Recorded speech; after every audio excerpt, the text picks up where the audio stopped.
Brother for Another follows this show every single day here on NBC Sports on Peacock. And joining us here prior to that show with his co-host Michael Holley is Michael Smith back here. How are you, Michael? Man, I'm great. How y'all doing? I am doing well. All right, I'll let you in on, I'm sure, what you're going to be talking about later on. If the Urban Meyer hiring is a cautionary tale, what is it and for whom, Michael Smith? First of all, let me just tell you how happy I am about this story. Oh, come on, Michael. I'm so happy that Urban Meyer has been fired. I woke up so happy this morning until I fired up Madden 22 franchise mode just to fire Urban Meyer again. Wow. just for good measure. Okay? just because I'm so happy that this has reached this, which should have been an inevitable conclusion. You asked if it's a cautionary tale for whom. I think it's a cautionary tale for business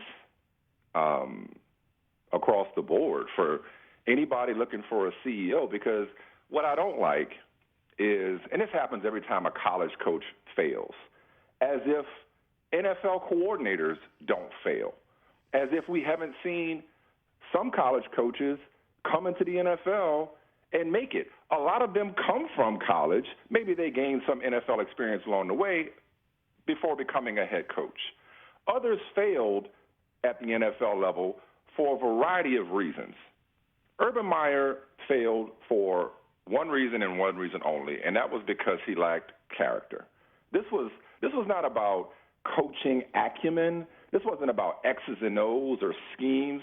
This was about an arrogant so-and-so thinking that he could talk down to people, even his assistant coaches. Because most people, when they think about college coaches, are like, oh, these players, these are grown men. So are your freaking assistants that you hired. So calling them losers or having the nerve to kick another grown man, he lucky he didn't get his ass kicked by Josh Lambo. Like, who does that at any level? Like, this shouldn't fly in college. And it goes to show you that somebody can be successful and not be a good person. Like, this is one of the most successful coaches in college football history. And if he was doing this throughout his tenure at Bowling Green or Utah or Florida or Ohio State, if this is how he conducted himself, then those programs somehow managed to succeed more in spite of Urban Meyer than because of Urban Meyer. That's what I think Shah Khan underestimated, and frankly, it's what I underestimated. I thought he had enough good sense to humble himself and do exactly what coaches ask their players to do, which is to adjust. Coaching is about adjusting with you first and foremost. And the fact that he refused to adjust his approach at the NFL level, despite not receiving the results, is mind-boggling. If you look at the timeline, and a lot of people have laid it out, of all the stories we've covered with Urban Meyer, most of them have to do with somebody just being a jerk or being arrogant or his ego, not to mention that the team wasn't getting any better. So I don't know that it's a general cautionary tale about staying away from college coaches. I think it's a cautionary tale about making sure you understand the kind of person you're putting in charge of your organization, whether that's in the NFL or anywhere. I hear you, Michael Smith. And in terms of, I'm shocked by it because, I'll repeat what I said the last hour here again.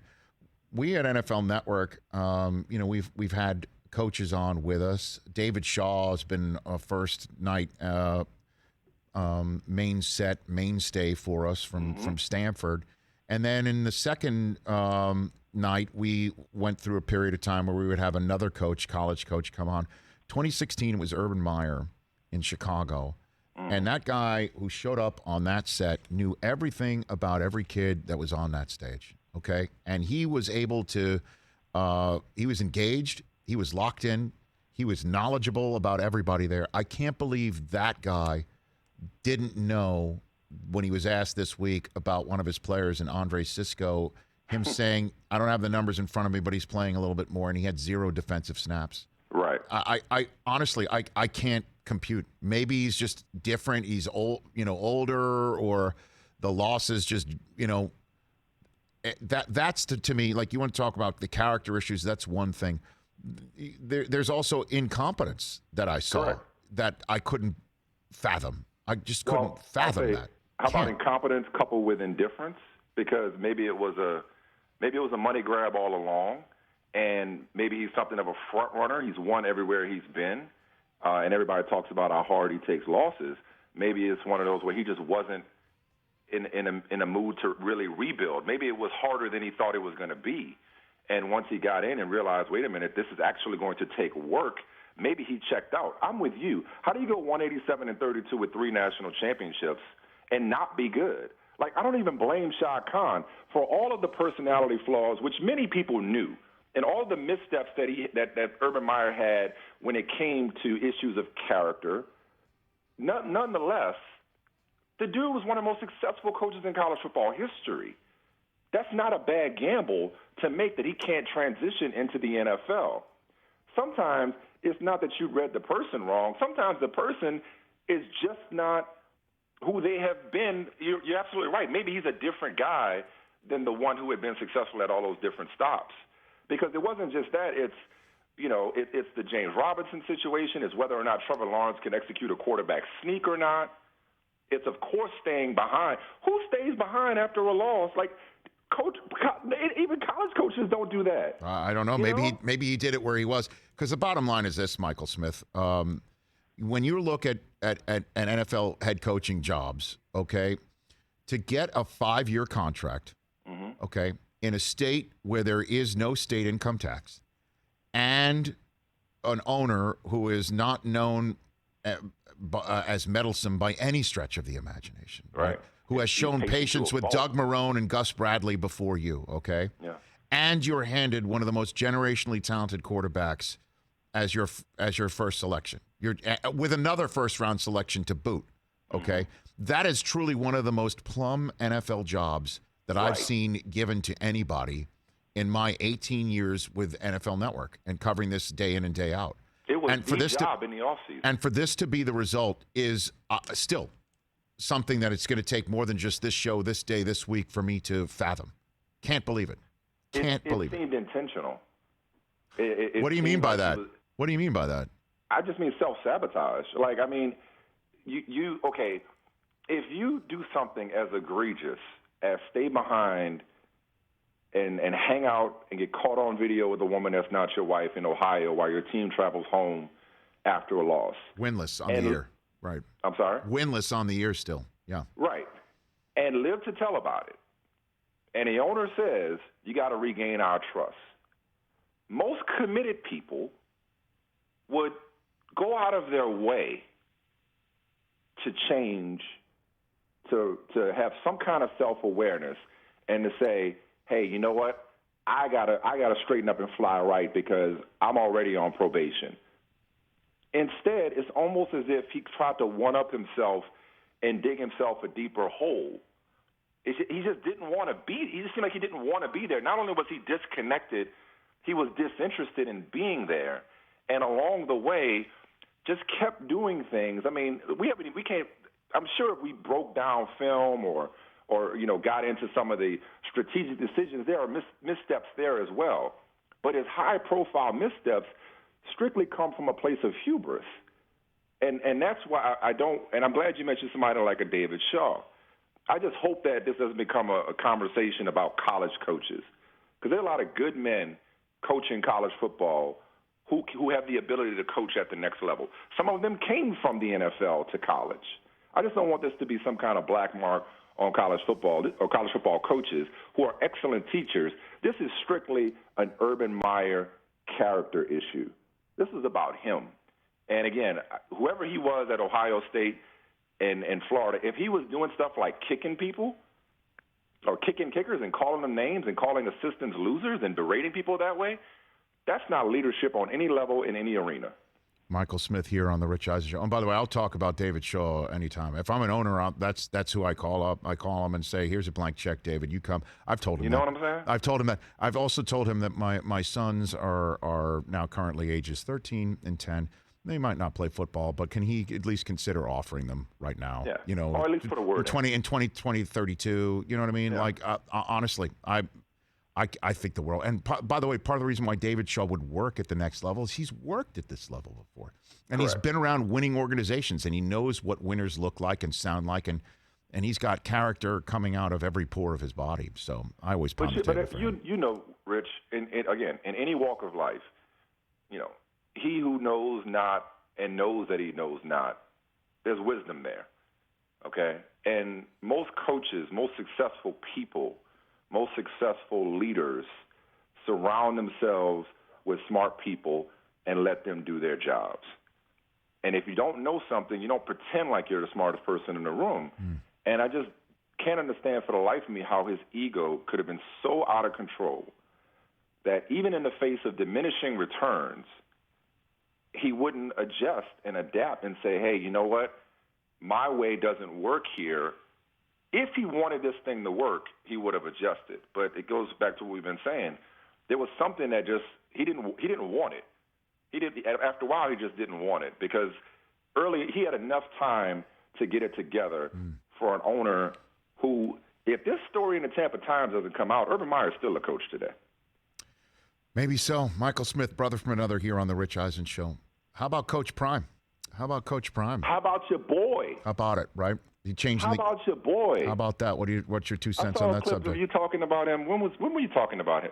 Yesterday. Was it when he won the SWAC or Coach of the Year? Oh, yeah, no, I talk about him all the time. I love him. There was one in particular I saw. Well, it was yesterday, and it was also a few weeks ago too, when he was beginning to start showing some success at Jackson State, and telling everybody that Florida State made a mistake. You know, they made a mistake, and that he is the type of coach that can succeed in today's day and age of college football. And yesterday just proves that he wants to do it where he is, not like just win enough games to go somewhere else. Like he's for real. Like this is for real. And anybody who doesn't realize it, you're just overlooking him again, just because he's flashy or whatever. He's serious. Guy should be taken seriously.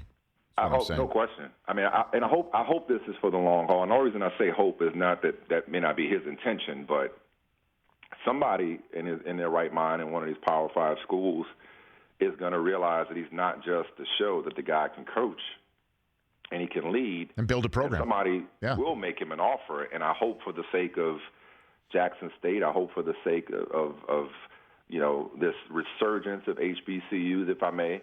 I hope that he can be a modern day Eddie Robinson of sorts. I mean, you're an NFL historian. You know what that the National Football League as we know it does not exist without the contributions of historically black colleges and universities. They used to be pipelines that were feeder schools for some of the greatest players in NFL history. The Pittsburgh Steelers dynasty was built on HBCUs. Jerry Rice. You know, exactly. Some of the greatest players to ever play the game have come from HBCUs. And we've gotten to a point in the last couple of years where, again, right in your wheelhouse, the NFL draft has devalued, you know, HBCU players, despite people like Darius Leonard, for instance. And so, you know, I believe that this is just the beginning. I don't know that necessarily people are going to flock to HBCUs, you know, overnight, even in this era of name, image, and likeness. But I don't think Hunter was an isolated incident or an aberration or an anomaly, whatever you want to call it. I think it was the beginning of something, not just at Jackson State, but beyond. I mean, Jackson State set FCS attendance records last year. You know, his son won the Jerry Rice Award, as you know. So he's building a power down in Jackson, Mississippi. Meanwhile, oh, by the way, love seeing Hugh Jackson reemerge at Grambling. That was big. Mm-hmm. It's a great time for HBCUs. You got Eddie George at Tennessee State. That's right. It's a great time for HBCUs during this, this larger zeitgeist that we're in American society. I just love also Deion proving, I just love it. But he proving that, again, the general sense, and Chris and I and TJ and I were talking about it yesterday here on the show, that the general sense that the NIL and transfer portals were just going to be the destruction of college football in many ways, because the rich were going to get richer, the Power 5, the blue bloods were going to get bluer, right, because of all this green. And here's Deion down in Jackson, Mississippi saying, okay, we'll just take Travis Hunter. And not just from anybody, but from the school that didn't hire him, even though he's from that school. It's just a chef's kiss, man, all around. Well, chef's kiss. Let me add to that. I agree with everything you're saying, but I'll make a slight tweak to it if I may. Please, go for it. Just like Travis Hunter, just had to choose Jackson State. Yeah. Or for that matter, in college basketball, Maker chose Howard University. Like for Deion Sanders, now who knows what other options were available? Maybe there weren't enough. To your point about people underestimating him as a coach, Deion Sanders brought his Hall of Fame brand to Jackson State. So the name, image, and likeness thing, and I saw Deion scoffed at the idea of $1.5 million deal earlier this morning, which I appreciated because, and as Jimbo Fisher said, now it's just out in the open. But let's not kid ourselves. The money has always been there for kids, and that's been part of recruiting, whether people wanted to acknowledge it or not. That's been the underbelly of college sports. Now it's just legal, as Lane Kiffin mentioned. But Deion, and I know you're not suggesting this, but I just want to make this clear. Deion Sanders, I don't believe, just got Travis Hunter because name, image, and likeness money was attached. Deion Sanders beat them at their own game. Oh, yes. Because that name, image, and likeness money, it might not have been as lucrative, assuming that he's getting some or a large amount anyway. Maybe it's more lucrative, or maybe it was a great brand play for Travis Hunter to be a pioneer and to buck the system and to go to an HBCU, and that worked well for him versus if he goes to Florida State, he's not a story for 2 days on national radio and television. But nonetheless, Deion Sanders was able to bring him there because he's Deion Sanders and because he's building something special, and that's what scares the establishment. That's what scares them, is that he's building something sustainable and something that attracts them, because this young man, for him to go to an FCS and HBCU is more about the nurturing nature and the coaching available to him there and the environment there, yes, and the competition there than it is about a name, image, and likeness deal. Of course. And that's the scary part for the rest of college football. Especially because he can make NIL money there too. You know what I'm saying? Because he can make. I mean, Deion's son, Shador, just signed a deal with Tom Brady's, an NIL deal with Tom Brady. How about that? Just today. That happened today. And I think his son is one of the top NIL earners all year. And that's important. I mean, let's be honest. If you're making a choice, but you also have to factor in, like I said yesterday, and I've seen this firsthand. When Deion would be on the field at the combine for defensive back drills, he was a godfather. The people flocked to him, and kids who were not born when he played football. People who were not born when he so relevant, Rich. Right, correct. The other day we were talking about, I don't know if you saw, he brought in Jackson State alum Brittany Renner, who's like famous on social media, right? Yes, I did see, but because you got to teach these guys how to check out for the sliding DMs, man, or not do it. Dude, that was awesome though. Like, look at the way the players responded to that. Like, even though most of these players probably aren't old enough to have seen Deion Sanders play, he has a Jordan kind of relevance. Like most kids nowadays know who Michael Jordan is, and some of it just because of the shoes, but they know who Michael Jordan is, and they know what a big deal he was, even though they never saw him play. Deion Sanders, now he's not that old, but most of he still has the pulse of the players, the modern player. Oh, yeah. He still gets it. Even though they didn't have DMs back in his day, there's nothing new under the sun when it comes to him. I'm sure. But he gets it. I'm sure. So I just think he's pushed so many buttons from a off the field standpoint, not to mention 11-1 on the field this year and winning the SWAC. I mean, he seems to can do no wrong down there. But you're right. The money being available for the most part across the board levels the playing field more than people thought. But Deion Sanders still beat them playing by the same rules. I just don't like that people. It seems like there's a lot of people telling on themselves. The last couple of days, like, oh, he must have done something to, out of bounds or above and beyond to get this kid to go to an HBCU. Maybe this kid just wanted to go to an HBCU and play for Deion Sanders. What's so unbelievable about that? It shouldn't be, honestly. I'll just tell one last time. I can't wait to tell everybody this story. The thing that I'm most shocked, I'll tell it again. The thing I'm most shocked about of Deion being a good coach is when we would watch games together at NFL Network on a Sunday and somebody did a boneheaded play, he would scream at the screen, cut him. And then he would cut him. He would cut the kid. He would cut that player before he got back to the sideline. And nobody, I never thought to myself, well, that's Coach of the Year material right there. Hey, that's Coach of the Year material right there. You know? Both of us are rooting for him to stay and build something long-lasting and special at Jackson State. Well, just to bring this full circle a little bit. Yeah.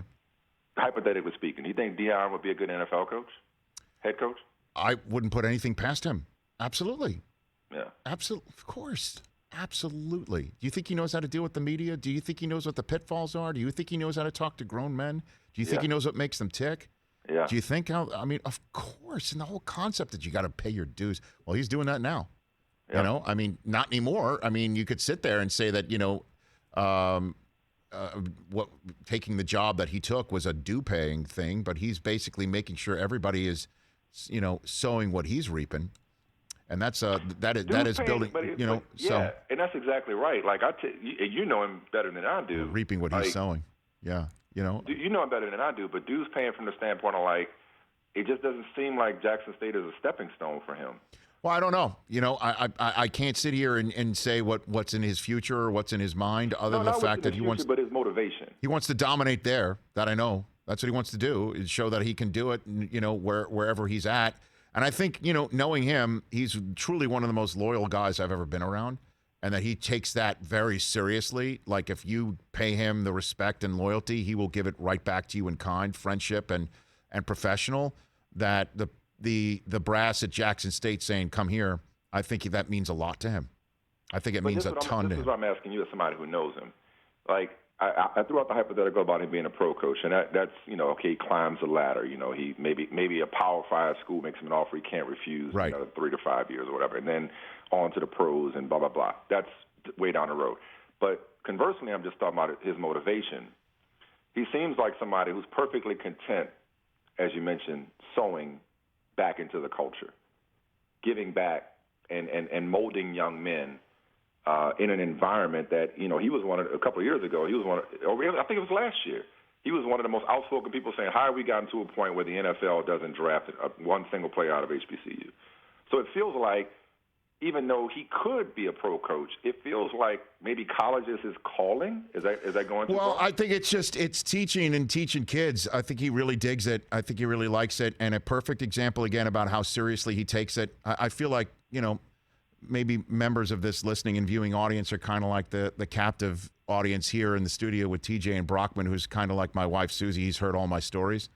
I'll tell this one to you if you haven't heard it. But the night that Deion got into the Hall of Fame, that's the clip I saw, but tell it again anyway. It's a great story. Yeah, the night that Deion got in the Hall of Fame, he was, you know, we were holding the ceremony live on NFL Network, the announcement ceremony. I was hosting it, and he brought his youth football team to the Super Bowl that year, and the time in which the announcement took place was during practice, and he said to the NFL Network, "I'm not coming," and we're like, Deion, like, this is the Hall of Fame, this is the Super Bowl, this is on NFL Network, you're a colleague, you work for NFL Network, what do you mean you're not coming? He's like, I'm not going to do it because I can't leave practice and tell these kids that my individual achievement is more important than their practice. Mm-hmm. And so I think the compromise was NFL Network sent a car there, and he left it waiting until practice was over. And he showed up to the ceremony with his whistle around his neck, and pissed too. By the way, he was not happy. He was. You were there. He was not happy. And it's like normally the most exciting moment in somebody's life. Not happy about it.